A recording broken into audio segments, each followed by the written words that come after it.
শুভ সকাল। কেমন আছো সবাই? নিশ্চয়ই খুব ভালো আছো, আর আমিও খুব ভালো আছি। তো আবার একটা নতুন ব্লগ নিয়ে তোমাদের কাছে চলে এসেছি। তো এখন তো আমার ব্লগ সেরকমভাবে আসবে না, ওই কিছুটা হয়তো ঘরের আর কিছুটা দোকানের, এইভাবেই আমার এই পুজো অবধি চলবে। কারণ তোমরা এতদিনে জেনেই গেছো যে আমার একটা দোকান আছে, তাই পুজোর বাজারে তো দোকানটা আমাকে দুবার মানে সকালেও যেতে হবে আর বিকেলে তো যেতেই হবে। আগে কি হচ্ছিল, আগে আমি সকাল দিকটা যেতাম না, বিকেল দিকটা যেতাম, কিন্তু এখন তো দুবেলায় যেতে হবে। তো সেই জন্য, আর আজকে মঙ্গলবার, তো মঙ্গলবার আমি ওই হনুমান মন্দিরে যাই পুজো দিতে। তো ওই জন্য তাড়াতাড়ি সকালবেলায় ঘুম থেকে উঠেই হাত পা কাপড় জামা ছেড়ে ওই সকালবেলায় বসে গেছিলাম ওই মুড়ি খাবো, মুড়ি খাবার তরকারিটা চাপি দিয়ে আর ভাতটা মানে কুকুরের ভাতটা চাপি দিয়ে ওই একটা কুর্তি আছে, কুর্তিটার একটু সেলাই খুলে গেছিলো, তো সেই কুর্তিটা একটু সেলাই করতে বসেছিলাম। আর ওই কুর্তিটা পরেই আর কি একবারে মন্দিরেও যাব, আর একবারে রেডি হয়ে গেলে কি একবারে দোকানেও চলে যেতে পারবো। তারপরে কুর্তিটা একটুখানি জড়ো হয়েছিল, ওই কুর্তিটাকে আবার একটুখানি ভালো করে ইস্ত্রি করে নিলাম। ইস্ত্রি করে ওগুলো রেডি করে রেখে দিলাম। রান্নাঘরে এসে ওই তরকারি চাপিয়েছিলাম, জলখাবার খাবো তো এসে, তো ওই জলখাবারের জন্য ওই আলুর তরকারি বসিয়েছিলাম।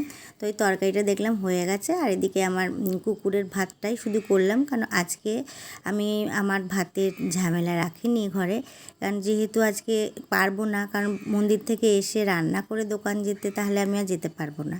তো সেই জন্য আজকে ওই কুকুরের ভাতটা শুধু হয়েছে, আর জলখাবারটা করেছি, আর আমাদের খাবারটা আজকে দুপুরবেলায় অর্ডার করে দেবো।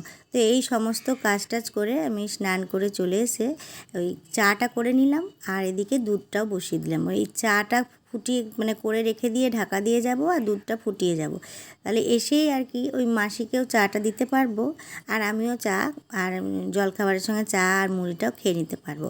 তো পুজো দিতে গেছিলাম, সেখানে একটুখানি দেরি হয়ে গেল আজকে। তো দেরি হয়ে গেল, তারপরে বাড়িতে এসে তাড়াতাড়ি আবার মাসিকে চাটা দিয়ে দিলাম, আর সেই সঙ্গে ছেলেকেও বললাম তুইও খেয়ে নে, আর আমিও ওই খেয়ে নিচ্ছি আর কি, নাহলে তো না খেলে তো দোকান যেতে পারবো না, আর প্রচণ্ড খিদেও পেয়ে যায়। তো যাই হোক, খাওয়া দাওয়া হয়ে গেছে, এবারে এই ঘরের কাজ ছেড়ে এবার আর কি আমি দোকানে বেরিয়ে যাব আর কি। দোকানে বেশি কিছু ব্লগে করতে পারবো না, তো যাই দোকানে, চলো এখন দোকানেই যাচ্ছি। তো আমি দেখো রাস্তায় বেরিয়ে যাচ্ছি, রাস্তায় মোটামুটি খুব যে ভিড় আছে তা না, এই সবে সবে সব দোকান খুলছে আর কি। আর আমাদের এই রাস্তাতে জানো তো 3-4টে গেট হয়, ওই পুজোর গেট, সেই গেটগুলো দেখো শুরু হয়ে গেছে। এই যে দেখতে পাচ্ছ ঘন ঘন 4-5টা গেট আর কি বাঁশ দিয়ে তৈরি হয়ে গেছে। তো তারপরে দেখো আমি এবারে দোকানে চলে এসে এবার বসবো, তারপরে খরিদ্দার আসবে। আমি আজকে পুজো দিতে গেছিলাম, কেন মঙ্গলবার বজরঙ্গলির মন্দির যাই, তো পুজো করে আজকে আর বাড়িতে রান্নার ঝামেলা রাখিনি, কারণ সব কাজ তো করা সম্ভব নয়, দোকানটাও আমাকে খুলতে হবে টাইমে। তো ওই জন্য আজকে বাইরে থেকেই খাবার অর্ডার করে দিয়েছে, নিরামিষই খাবার, যেহেতু আমরা নিরামিষ খাই। তো এই কোনো রকম তাড়াহুড়ো করে জলখাবারটা খেয়ে তারপরে দোকানে চলে এসেছি। ঠিক মানে দোকানগুলো এবারে সবে সবে খুলছে, ওই 10:30 11টার সব দোকান খোলে, আমিও ঠিক সময়ে চলে এসেছি। তো যাই হোক, বাড়িতে মাসি তো কাজ করছে, আর ছেলেকে বললাম যে মাসি চলে গেলে দরজা লাগিয়ে দিবি, আর আমার পাখিটা আমি এলেই খুব চিৎকার করে, তো ওকেও বললাম যে মাসি মোচা হয়ে গেলে তারপরে বললাম ওকে ঘরে বসিয়ে দিবি। তো যাই হোক, এখন এই দোকানে এলাম, এবারে থাকি এখন 1:30-2 অবধি, তারপরে আবার বাড়ি যাবো। তো চলো। তো তারপরে খরিদ্দার এসেছিল, সে খরিদ্দার এলে তো জানো জামা, তারপরে এই যে বড় বড় যে গ্রাউন্ডগুলো হয় সেগুলো খুলে দেখাতে হয়, তো সেইগুলো আবার খরিদ্দার চলে গেলে তারপরে আবার ঠিকঠাক করে গুছিয়ে রাখতে হয়। তো তোমরা কিন্তু একটু বাইরের সাউন্ড তোমাদের কানে আসবে, মানে পাখির আওয়াজ বা আমার প্রেশার কুকারে সিটি পড়ছে তারও আওয়াজ, কিন্তু কিছু করার নেই। আমি রাত্রেবেলায় এসে ভয়েস ওভার দিতে পারছি না, কারণ শরীরটা এতটাই ক্লান্ত হয়ে থাকে, মানে কিছু বলার নেই। তাই জন্য সকালবেলায় দিচ্ছি, তো তাই একটুখানি আওয়াজ তোমাদের আসবে, তাই কিছু মনে করো না। তো যাই হোক, ওই জন্য তারপরে কাস্টমার চলে যাওয়ার পরে এই দেখো জামা কাপড়গুলো আবার ঠিক করে আর কি রেখে দিই। তো সকাল দিকে মোটামুটি খুব একটা যে ভিড় ছিল না তা না, ছিল, ওই টুকটাক করে খরিদ্দার আসছিল, তো সেই জন্য আর কি এগুলো সব আবার পরিষ্কার করে তো রাখতে হবে। তারপরে এসব করার পর ওই তোমার আমি যখন বাড়ি যাব তখন ওই 1:30টা থেকে ওই 1:45-2টোর মধ্যে আমি বাড়ি যাই। তার বাড়িতে গিয়ে আবার বেশিক্ষণ তো বসতে পারি না, খাওয়া দাওয়া করি, একটুখানি রেস্ট করে আবার আমাকে দোকানে চলে আসতে হয়।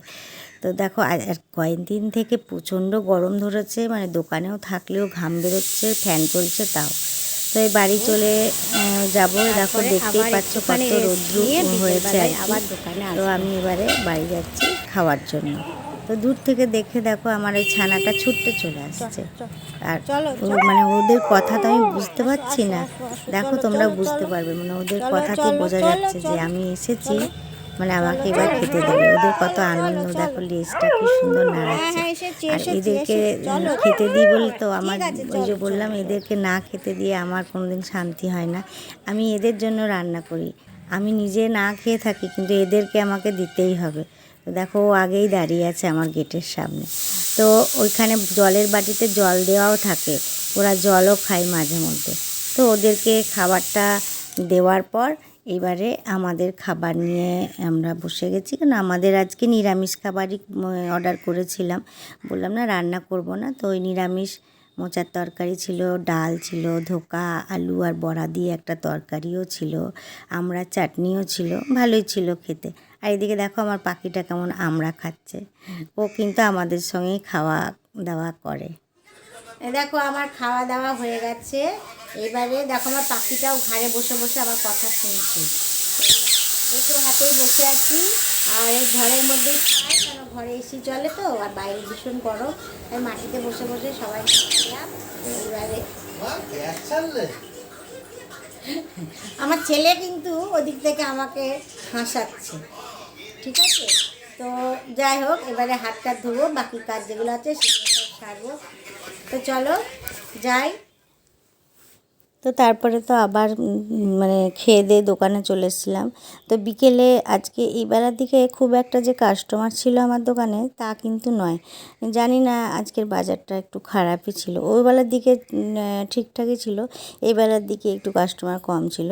তো ওই বন্ধ করতে করতে আমাদের মোটামুটি 9টা 9:30 বেজে যায়। তো রাত্রি 9:30টার সময় ওই আমাদের দোকানে যে একটা পর্দা মতো দিয়ে দিই, কারণ দোকানটা একদম মেন বাজারে তো, আর মানে খুব ধুলো হয়। তো ওই প্রত্যেক দিন বাড়ি যাবার আগে ওই একটা চাদরে একটা আংটা সিস্টেম করে নিয়েছি, ওই চাদরটা এদিক থেকে ওইদিকে আর কি টাঙিয়ে দিয়ে যায়, মানে যাওয়ার আগে একটু ঠিকঠাক করে দোকানটা রেখে দিয়ে যায়। তো বাড়ি যাবার সময় দেখছি মানে ওই সন্ধ্যে থেকেই বৃষ্টি আরম্ভ হয়েছে, তো খুব জোরে বৃষ্টি হয়নি, ওই টিপটিপ করে। তো বৃষ্টি হওয়ার ফলেই বাজারটা বোধহয় আরও একটুখানি মানে আজকে খারাপ হয়ে গেল। তো কিছু করার নেই, এবারে পুজোর বাজারটা সবাই বলছে যে খুব একটা ভালো হবে না, জানি না এখন আগে কি হবে। আর তো কয়েকটা দিন মানে পুজো আসছে কাছেই। তো দেখো এই দেখো বৃষ্টি পড়েই যাচ্ছে টিপির টিপির করে, ওই যে টিপিক টিপিক লাগিয়েছে না সন্ধ্যা থেকে, তো হয়েই যাচ্ছে। আর এই রাস্তাটা জানো তো আমাদের একদম জমজমাট থাকে, কিন্তু এখন মানে বিকেল থেকে আজকে একদমই ফাঁকা ফাঁকা, দোকানগুলোতেও সেরকম ভিড় নাই। তো আমি তো ছাতা নিয়েই রাত্রেবেলায় বাড়ি এলাম। আর বাড়িতে এসে তো আজকে ওই বেলায় খাবার অর্ডার করে খেয়েছি, তো আজকে তো আর কিছু করে যায়নি। তো ওই আতপ চাল আলু আর ডাল একদম কুকারে রেখে রেডি করেই গিয়েছিলাম, ছেলেকে বলেছিলাম 9টার সময় গ্যাসটা চালিয়ে দিবি তাহলেই হয়ে যাবে। তো ও সেই রকম গ্যাসটা চালিয়ে রেখে দিয়েছিল, 2টো সিটি পড়ানোর পর নামিয়ে নিয়েছে। এই গরম গরম ভাত, আতপের আর আলু সেদ্ধ, এই মানে আলু দিয়ে দিয়েছি আর ওর মধ্যে ঘি আর এই পাঁপড় ভাজা, এই দিয়ে আজকে রাতের খাওয়া দাওয়া করব। তো তোমাদের এই ব্লগটা যদি ভালো লেগে থাকে তাহলে অবশ্যই তোমরা লাইক কমেন্ট করো, আর এইরকম করেই এখন আমার ব্লগ আসবে, তাও তোমরা আমার পাশে থেকো। তো চলো টাটা।